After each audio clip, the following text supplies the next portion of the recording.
Praise the Lord. கர்த்தர் நல்லவர், அவருடைய கிருபை என்றும் உள்ளது.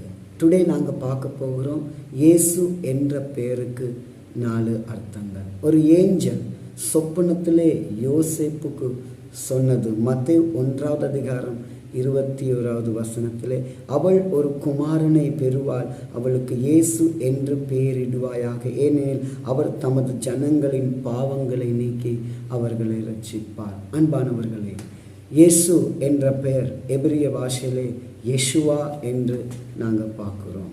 அன்பான தேவனுடைய பிள்ளைகளே, இந்த இயேசு என்ற பெயருக்கு 4 அர்த்தத்தை நாங்கள் பார்க்கலாம். முதலாவதாக, இயேசு என்றால் ரட்சிக்கிறவர், பாவத்திலிருந்து சாபத்திலிருந்து ரட்சிக்கிற தேவன் உங்களை ரட்சிப்பார். 2ஆவதாக, காப்பாற்றுகிறவர், உங்களை காப்பாற்ற யாருமே இல்லை என்று தயங்கி போயிட்டு தவித்து கொண்டிருக்கிறீங்களா? உங்களுக்கு இருக்கிறார் நமது தேவன். 3ஆவது காரியம், மீட்கிறவர். அன்பான தேவ பிள்ளைகளை, இயேசுனா மீட்கிறவர். உங்களை மீட்கிறதுக்கு ஒருவர் இருக்கிறார், அவர் உங்களை விசாரிக்க துடிக்கிறார். 4ஆவதாக, விடுவிக்கிறவர். இயேசுனா விடுவிக்கிறவர்.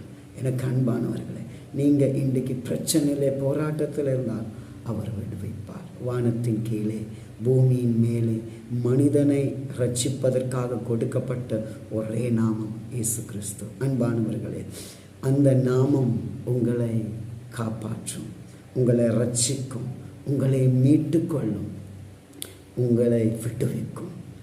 அன்பானவர்களே, எல்லா நாமத்திலும் மேலான நாமம், எல்லா நாவுகளும் அவர் தேவன் என்று அறிக்கையிடும் ஒரே நாமம் இயேசு கிறிஸ்துவோட நாமம். யோசுவா என்ற பெயருக்கு கிரீக் மொழியிலே இயேசு என்று வரும், ரட்சிக்கிறவர். கிறிஸ்துனா எபிரிய மொழியிலே மெஷாயா அல்லது மேசியா என்று அர்த்தமாகும்.